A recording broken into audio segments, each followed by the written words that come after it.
কেরে আয়নাল সারা পালু গতকাল আর দেখা করবে আসলু আজকে। জেলের মধ্যে হামি ছাড়া কিন্তু কোনো বান্দা তোর সাথে দেখা করবে যায় নাই। বিপদে যারা পাশে থাকে তারাই কোলে প্রকৃত বন্ধু। এখন বোঝে তোর প্রকৃত বন্ধু কারা। অত বড় লেকচার মারিস না। তুই যদি আমার প্রকৃত বন্ধুই হলো নি তাহলে আমার সাথে এত বড় বেইমানি করে পারলুন না। তুই তো শালা বন্ধু নামে কলঙ্ক। তোকে বিশ্বাস করাচ্ছে জাত সাপেক বিশ্বাস করাই ভালো। এই যে হুম্মুত করে মূর্খ মানুষের মতো একটা কথা করলু, তোর সাথে আমি কি বেইমানি করলাম? মনে হয় ভাদা মাছটা উল্টে খেবার পারিস না। কাম না করে ধান্দা করে আমার থেকে তো 1 লাখ টাকা ঠিকই নিলো। শফিক চাচা আমাক ছাড়াছে, জমি বন্ধক থেকে তোকে টেকা দিলাম। আমার সাথে এরকম বেইমানি করা তোকে ঠিক হয় নাই। খুবই তো শফিকের গুণগান গাচ্ছু। তোতা ভাই যদি অনুমতি না দিল নি, শফিকের কোথায় তোকে ছাড়লো নি? মার্ডার মামলা সম্পর্কে তোর দেখি কোনো ধারণাই নাই। তোতা ভাই যদি বেকা হলো নি, তোর ছাড়া পাতে কঠিন হলো নি। এলি সিটারি কথা বাদ দে। ওসিসা তদন্ত করে বুঝছে এই জন্য ছেড়ে দিছে, তোদের কোথায় ছেড়ে দেয় নাই। তুই আমার নেংটা কালে বন্ধু পরিকল্পনা করে আমার থেকে 1 লাখ টাকা নিলু। আমাক ছাড়ানোর পিছনে তোকে কোনো হাত নাই, এই কথা তুই অস্বীকার করে পারবো না। না বুঝে কথা কলে এমনি মেজাজ খারাপ হয়ে যায়। রাজনীতি কিছু বুঝিস না, খালি বেশি বেশি কথা কোস। জেল থেকে বাইরে হচ্ছু দেখে ভাবিস না বেঁচে গেছু। তোতা ভাই চালে এখনো তোর নাম চার্জশিটে দিতে পারে। ও অজ্ঞাত নামাজে 5 জন আছে, ওর মধ্যে তোর নাম ঢুকে যাবি, তখন গুলো শফিক শামসু কেউ বাঁচা পারবি না। আমি কোনো অন্যায় করি নেই যে আমার নামে মামলা হবি। একটা মিথ্যা চক্রান্তে আমি জড়ে গেছিলাম। শামসু বারবার কছে অন্যায় ভাবে জানি এই মামলায় কেউ না ফাঁসে। শামসু কোলেই তো হবি না, উইতি আছে দৌড়ের উপর। হাইকোর্টের জামিনে মেয়াদ শেষ হয়ে গেলে জেলে ঘানি টানতে টানতে ওর জীবন শেষ হয়ে যাবি নি। ওইটা বড়কের বিষয় বড়রা বুঝবি। তো দোস্ত আমি যেই জন্য আসছি আমার থেকে যে টেকাটো নিছে ওই টেকাটো ঘুরে দাও। এই তো মুন্ডা খারাপ কে দিলু, তোর জন্য কত সুপারিশ করে তোকে বাঁচালাম আর তুই টেকা ফেরত নিবে যাচ্ছ। পলিটিক্যাল কামে নেতা কর্মীর পকেটে টেকা ঢুকলে সেটা কি ফেরত পাওয়া যায়? তে তুই যা অন্য কোনো কামে মেকআপ করে দুমনি। কত বিপদ আপদ আসবিনি, এই গ্রামে হামলা ছাড়া কেউ আছে তোকে বাঁচানোর মতো? বিপদে পড়লে তোকে দরকার নাই, গরিবের জন্য আল্লাহ আছে। জেলখানার ভিতরে তোর কথাগুলেন যদি না শুনলাম নি তাহলে আজকের দিনটা দেখা লাগলো না। তোর সাথে ফাও ফাও পেছাল পেয়ে লাভ নাই। তোকে পিটালে 1 টাকাও বাড়াবি না। তোতা ভাই করি সেই কথা ক। খামুশ, কথার ডাইসগুলো ঠিক হলো না। আমি হলাম তোতা ভাইয়ের অ্যাসিস্ট্যান্ট সেক্রেটারি। আমি যদি সুপারিশ না করি তুই টাকা ফিরে পাবো? খালি যে তোতা ভাই করছু, তোতা ভাই থানাত গেছে, ওটিতে দেখা করে গা। তাই দামু, তাও তোর সাথে কথা কমু না। তোর তো খালি ফাউল কথাবার্তা। নিজের বিপদ নিজেই টাইন উচ্ছু, ভাইয়ের কাছে টেকা চাবার গেলেই চাষিরে তোর নাম তুলে দিবে। পরেরটা পরে দেখা যাবি। ওটা আমার অনেক কষ্টের টাকা, যেরম করে হোক তুলমুই তে থাক, চলে গেলাম। যা দেখাই যাবি নি তুই কত বসে না হসু তুলে গা।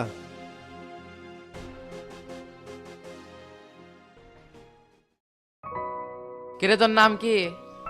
স্যার নাম আমার রাব্বি। খালি রাব্বি নাকি আগে পিছে কিছু আসে? পুরা নাম ক।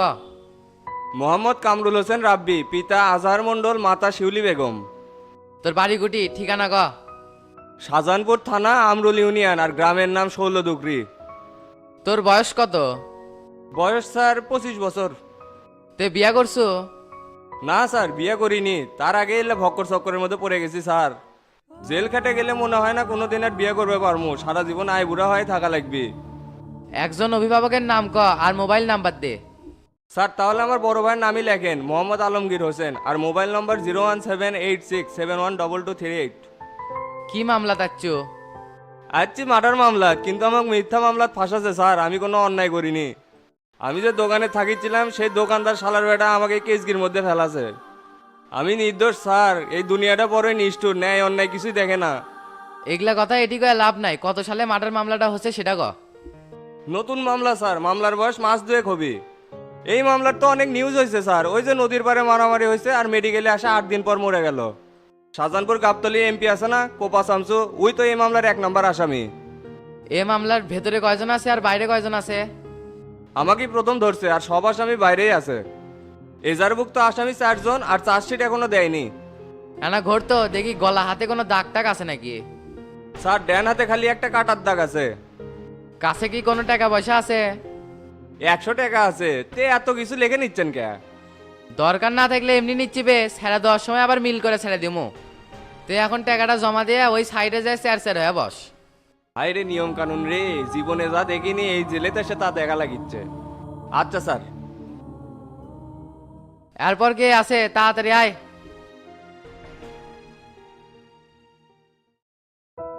হাসান ভাই আপনাকে বারবার ফোন দিলাম, ফোন রিসিভ করলেন না, আপনি খুব ব্যস্ত আছিলেন মনে হয়।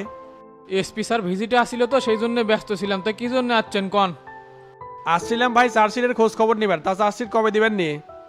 তদন্তের কাজ তো শেষই করতে পারিনি, আর এর মধ্যে ময়না তদন্তের কাগজটা হাতে আসুক।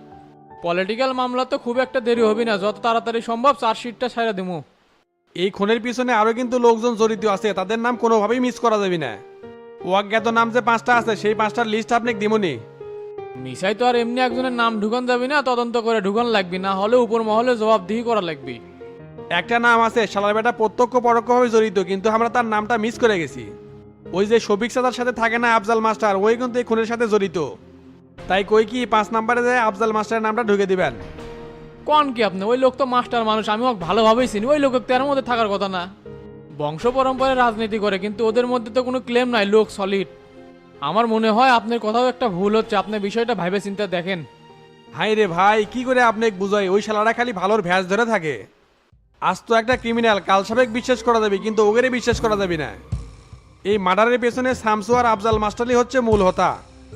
দেখেন, আর যাই করেন মিথ্যা অভিযোগে কাউকে ফাঁসায়েন না, এতে আপনারও বিপদ আমাদেরও বিপদ। যেদিন মারামারি হয় মাস্টার সাহেব কোথায় আসিল আপনি জানেন কি? আরে ভাই এত কিছু মনে থাকে, আপনি আমার কামটা করে দেন, আপনাকে আমি খুশি করে দেবনি। আপনি আমার মামলার আয়ু, এখান থেকে যদি কিছু টাকা ইনকাম করতে না পারেন তাহলে এত খাটে লাভ কি? আপনি খালি নামটা ঢোকান, কোর্টে আমি প্রমাণ জোগাড় করবই নিজে সেলিম হত্যার পেছনে আফজাল মাস্টার জড়িত। এত করে যখন করছেন তাহলে নামটা ঢুকে আর পার্সোনাল ভাবে কখন দেখা করবেন নি? থানার তো আর লেনদেন করা যায় না, বুঝেনি তো, কেউ দেখে ফেললেই সমস্যা। তাহলে ভাই রাতে ফোন দেবনি, তখন আপনি থানার থেকে বের হয়ে আসেন। আচ্ছা ভাই, তাহলে মনে করে ফোনটা দিয়েন। অসময়কে এই ফোন দিল, এই শালা আবার কি কয়? হ্যালো তোতা, কোথায় তুমি? আসছি একটা কাজে। তা উকিল সাহেব কি খবর? খবর তো ভালো না, তোমার স্থায়ী জামিন মনে হয় বাতিল হয়েছে, একটু আগে মেসেজ আসলো। কোন কি আপনি এখন উপায়? উপায় তো অবশ্যই আছে, তুমি কাল বসো আমার চেম্বারে দেখা করো, সব কিছু তো আর মোবাইলে খুলে কওয়া যায় না। আচ্ছা আচ্ছা, আমি কালই আপনার সাথে দেখা করতেছি।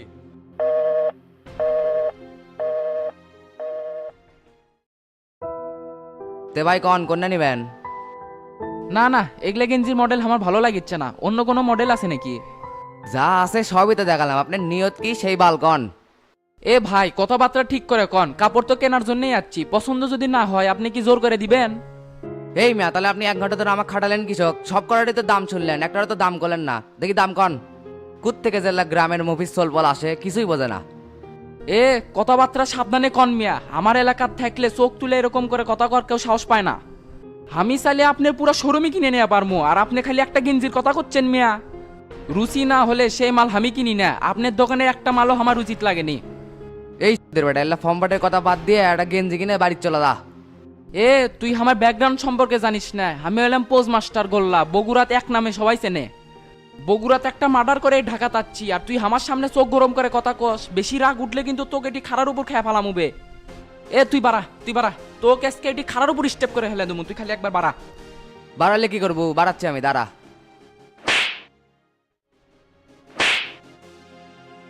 নেক্সট টাইম কাস্টমারের সাথে জানি ভালো ব্যবহার করিস, খারাপ ব্যবহারের জন্যই কিন্তু এই ম্যাটটা খালো। কথায় আছে ব্যবহারে বংশের পরিচয়, আর কাস্টমার হলো তোর দোকানের লক্ষ্মী, তাগরের সাথে এরকম করে ব্যবহার করলে চলবি? কামটা কিন্তু ঠিক করলেন না ভাই, ম্যানসের মধ্যে আমাকে চর মারলেন। গেঞ্জি নেবেন না চলে যাবেন, আমি কি আপনাকে জোর করে গেঞ্জি দিবার পারবো? থাক গেলাম। আর মানসিক উপরে থেকে যেরকম দেখা যায় ভিতরে কিন্তু সেরকম হয় না, ভালো ব্যবহার করিস সবার সাথে।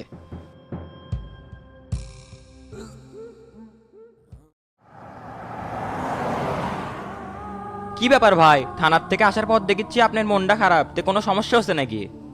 আর কোশনারে জাঙ্গির উকিল ফোন দিছিল, স্থায়ী যাবেন কি বাতিলই হয় নাকি? কোন কি ভাই, তাহলে কি আপনার আবার জেলে যাওয়া লাগবে নাকি? উকিলের সাথে কথা বলে বুদ্ধি একটা বাই হবিনি, জিঙ্কা করেই হোক, জেলে আর ঢোকা যাবি না।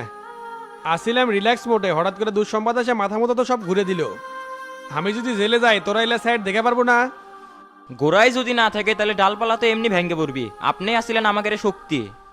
আমার মনে হয় কি আপনার পিছে শত্রু লেগছে, তাছাড়া হুটহাট করে তো আর স্থায়ী জামিন বাতিল হওয়ার কথা না। রাজনীতি মানেই শত্রু শত্রু খেলা, এলা সব করছে শামসু, মজনুর বাপ তো এত সাহস পাবি না। কাল সকাল সকাল ঘুমের থেকে উঠিস, উকিলের কাছে যাওয়া লাগবি। তে ভাই শামসুগারে গ্রেপ্তার করিচ্ছে না কৃষক, বিচ্ছু ভাই মরার তো অনেকদিন হয়ে গেল। এত তাড়াহুড়া করলে হবি বে, সময় হলে এমনি গ্রেপ্তার করবি। আর তুই ডনের সাথে সবসময় থেকে পারিস না, আলাদা আলাদা ঘুরিস কি জন্য? এলাকাতে এমনিতেই আমাকে অনেক শত্রু, ওকা মধ্যে সময় লাগবি বে। এই ঘুষি জাহাঙ্গীরের সামনে আসার কারো সাহস নাই। বিশ্বাস না হলে আপনি আমাকে অর্ডার দেন, দেখেন যে কোনো একজনে খাম করে দিচ্ছি। বাঘের থাবার চেয়ে আমার ঘুষির পাওয়ার বেশি। বুক যেতে যদি একটা ঘুষি মারি তাহলে বুকের সবটি পাঁচর ভেঙ্গে চুরমার হয়ে যাবে।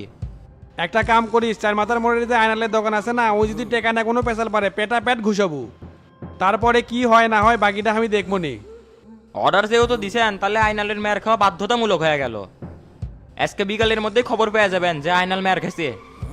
আচ্ছা দেখাই যাবে নি, এখন ভালো করে গাড়ি চালা।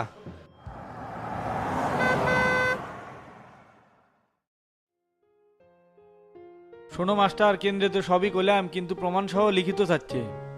লিখিত চাচ্ছে লিখিত দেন, তে হাত গুটে বসে থাকলে হবে? আজকাল কেন্দ্রের নেতার থেকে দালাল বেশি। তে পার্টির সেক্রেটারির সাথে কথা কছিলেন?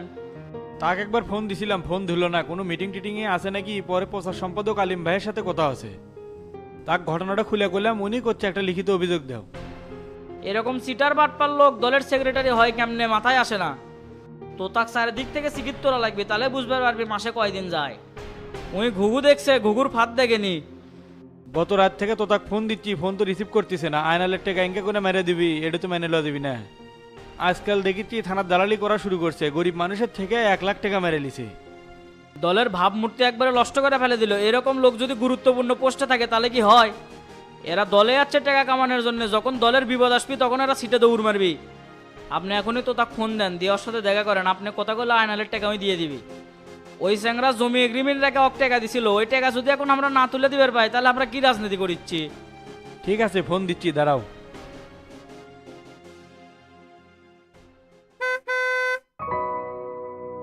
হ্যালো, হস আচ্ছা শুনে পারিচ্ছি কন। এ কোনটি রে তুই? কাল থেকে ফোন দে, ফোন রিসিভ করিস না কে? আসি আসি আশপাশই আসি, তা কি করবেন জলদি কন। এ কি আশপাশে আসু রে? কথাবার্তা সাইজ ঠিক করে গবু। আর দিন তুই পার্টি অফিস আয়, তোর সাথে জরুরি কথা আছে। ডাকলেই তো আর সাথে সাথে যাওয়া যায় না, অনেক দূরে আছি। সন্ধ্যের পরে পার্টি অফিসে যাবো। বেশি জরুরি হলে ফোনেই কন, অনেক চাপের মধ্যে আছি, কথা দিয়ে কথা নাও রাখতে পারি। তুই যে বগুড়ার মন্ত্রী, এই জন্যই ব্যস্ত হয়ে গেছু। বললে বাদ দে, সন্ধ্যার দিকে যেন তুই পার্টি অফিসে পাই, এটা আমার শেষ কথা। আচ্ছা আচ্ছা যামনি, রাখেন।